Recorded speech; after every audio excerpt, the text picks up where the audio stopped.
7 दिन में 7 करोड़ रुपए क्यों आए? मैं पहले दिन सुबह उठा 1 करोड़, अगले दिन सुबह उठा 2 करोड़ अकाउंट में, मेरे पर्सनल नहीं, अल्हम्दुलिल्लाह हमारे स्कूल के अकाउंट में।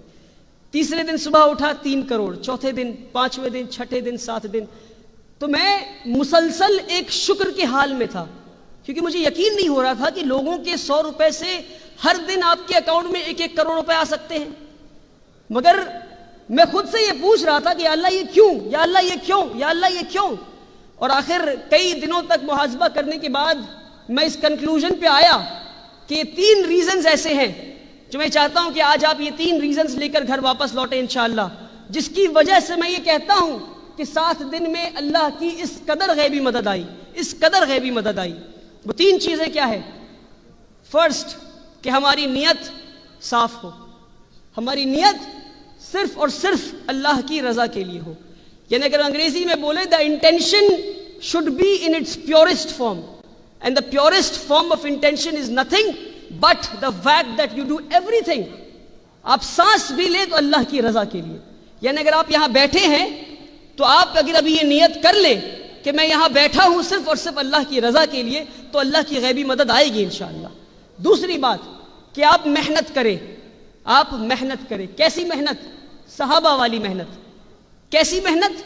कि फजर में उठे तो काम और काम और काम और काम और काम और काम, यानी इशा तक काम, फिर फजर में उठे और काम और काम और काम, और फिर इशा तक काम, और फिर सोए तो अगले दिन उठे।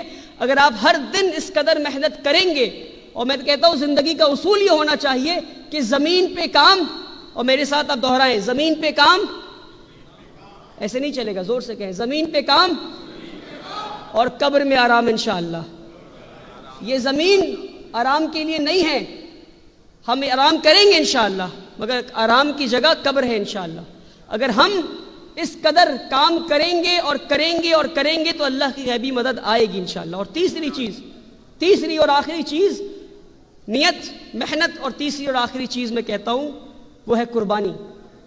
इसके बिना कोई भी काम, कोई भी इंसान, कोई भी इदारा, कोई भी मिशन, कोई भी कॉज बड़ा नहीं हो सकता।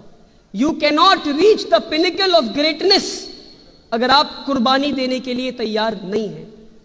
और अल्लाह सुब्हानहू व तआला आपको जिंदगी में कई सारे मौके देंगे जहां आप कुर्बानी दे सकते हैं, और हम समझें कि आज इस वक्त में हम किस चीज की कुर्बानी दे सकते हैं, किन किन चीजों की कुर्बानी दे सकते हैं। तो आप माल की कुर्बानी, जान की कुर्बानी, और ऐसे कई सारी चीजों की कुर्बानी दे सकते हैं। अगर हम देने के लिए तैयार हैं तो फिर हक है हमें कि अपने कौम के लिए अच्छे मुस्तकबिल का ख्वाब देखें। अगर कुर्बानी देने के लिए तैयार नहीं तो फिर वो ख्वाब देखने का भी हक हमें नहीं है। और आप इस बात को समझें कि आज हम कितने परेशान हैं इस पर। और ये आखिरी 2 बात इंशाल्लाह मैं मुकम्मल करता हूँ अपनी स्पीच को। मुझे अंदाज़ा है कि हमें बहुत ज़ोर भूख लगी है, और ये डाइन टू एडुकेट है, डाइन टू, तो डाइन भी इंपॉर्टेंट है और एजुकेशन भी इंपॉर्टेंट है इंशाल्लाह, दोनों साथ में करेंगे इंशाल्लाह। आखिरी 2 बात इंशाल्लाह आप सुनेंगे, या मैं जज़ाकल्लाह खैर कह के ख़त्म करूँ स्पीच को? चलिए माशाल्लाह, बहुत खूब, बहुत खूब, माशाल्लाह। आखिरी 2 बात, और गौर से सुने मेरी बात, कि आज हम कह रहे हैं कि मुसलमान मारे जा रहे हैं, मुसलमान परेशान हैं, मुसलमान बुरे हाल में हैं, मुसलमान ये, मुसलमान वो, मुसलमान ये। एक वाक़या आपको हज़रत उमर रज़ी अल्लाह तआला अन्हु की ज़िंदगी से बताता हूँ, जिस वाक़ये से हम खुद समझ जाएंगे कि आज हम इस बुरे हाल में क्यों हैं।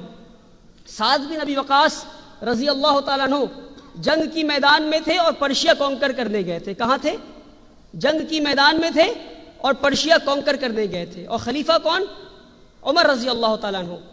खलीफा अपने कमांडर इन चीफ को जंग की मैदान में खत भेजते हैं। खत में क्या लिखा होना चाहिए था?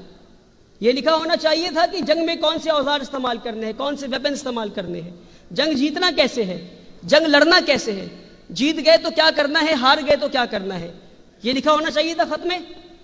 मगर आप हैरान होंगे जानकर कि इनमें से कोई भी बात नहीं लिखी थी खत में, इनमें से कोई भी बात नहीं लिखी थी खत में।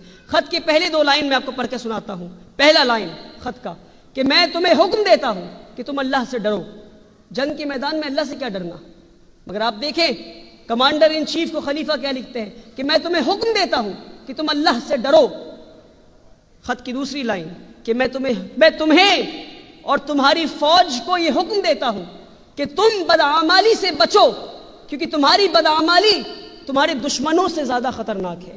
آج ہم اس بات کو اپنے سامنے رکھیں اور سمجھیں کہ ہمارے لیے اللہ اکبر یہ تالی بجانے والی بات نہیں میرے بھائیوں، یہ ہمیں محاسبے والی بات ہے کہ ہم محاسبہ کریں اور سمجھیں کہ ہمارے دشمن خراب ہیں، آج زیادہ خطرناک ہیں کہ ہماری بدعمالی زیادہ خطرناک ہے۔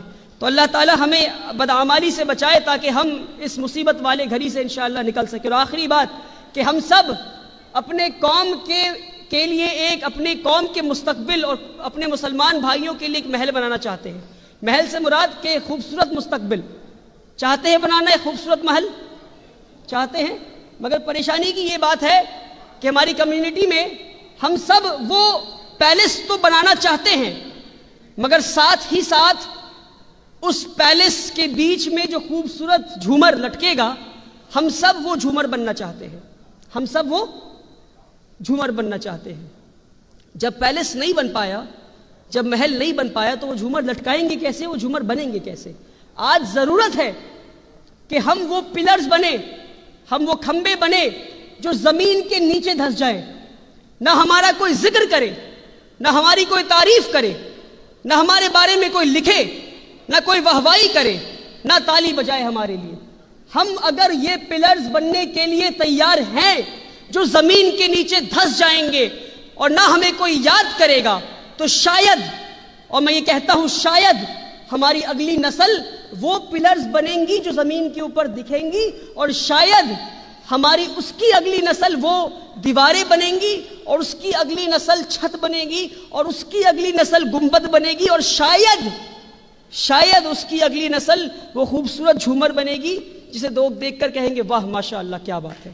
مگر شرط یہ ہے کہ ہم وہ پلرز بننے کے لیے تیار ہو جائیں جسے نہ کوئی یاد کرے، نہ کوئی کسی کی تعریف کرے، نہ کوئی اس کے شان میں واہوائی کہے۔ اللہ تعالی ہمیں اور آپ کو دکھاوے سے بچائے، اللہ تعالی ہمیں اور آپ کو کام کرنے کا موقع دے۔ اور آپ سے گزارش ہے کہ جس قدر بہار انجمن کام کر رہا ہے اور آپ بہار کے لوگ یہاں جمع ہو کر کام کر رہے ہیں، ماشاءاللہ میں آپ میں سے بہت کم لوگوں کو یہ بات پتہ ہوگا کہ میں بھی خود ایک بہاری ہوں، میں کہوں تو ہم بھی بہاری ہیں الحمدللہ۔ تو آپ سے امید ہے کہ آپ بہار انجمن کا بڑھ چڑھ کر سپورٹ کریں گے کہ جس طرح سے وہ ان کا جو ابھی ایک ریسنٹ پروجیکٹ ہے کہ ایک میٹرنٹی وارڈ بنائیں جہاں پہ آل ویمن، ایک نرسنگ ہوم ہو جہاں پہ ڈاکٹرز بھی ویمن ہوں، نرس بھی ویمن ہوں، عورتیں ہوں، سیکیورٹی گارڈ، ریسیپشنسٹ، اور ساری چیزیں عورتوں کے ہاتھ میں ہو نظام، اور ہماری ماں بہنیں وہاں جا کر احترام کے ساتھ اور آرام کے ساتھ اپنی سرجری کرا سکیں، اپنے ڈاکٹرز کو دکھا سکیں انشاءاللہ۔ تو آپ لوگ بڑھ چڑھ کر بہار انجمن کا ساتھ دیں، اور ڈاکٹر قدیر صاحب آلریڈی ساتھ دے رہے ہیں، اور ڈاکٹر قدیر صاحب ایک بہاری ہونے کے بنسبت آپ سے گزارش کروں گا کہ آپ اور بڑھ چڑھ کر ساتھ دیں انشاءاللہ۔ آپ سے امید ہے کہ آپ اور بڑھ چڑھ زیادہ، یہ ہمارے شکیل بھائی کہہ رہے ہیں اور زیادہ اسپانسرشپ چاہیے ماشاءاللہ، بالکل امید ہے ڈاکٹر قدیر صاحب بڑھ چڑھ کر دیں گے انشاءاللہ۔ اللہ تعالیٰ ہمیں اور آپ کو کہنے اور سننے سے زیادہ عمل کرنے کی توفیق دے۔ میری کلام سے کسی کا دل دکھا ہو تو میں امید کرتا ہوں آپ مجھے معاف کریں گے، اور باتیں اچھی لگی ہو تو عمل کریں گے، اور میرے لیے سے ڈھیر ساری دعائیں کریں گے انشاءاللہ۔ جزاکم اللہ خیرا۔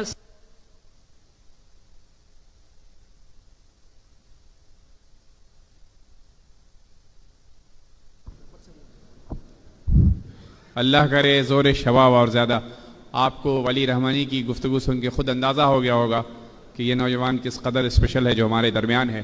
اللہ تعالیٰ سے ہم دعا گو ہیں کہ اللہ تعالیٰ نے جو ان کو صلاحیتیں بخشی ہیں وہ ملک و قوم کی خدمت کر سکیں اور زیادہ کام آ سکیں۔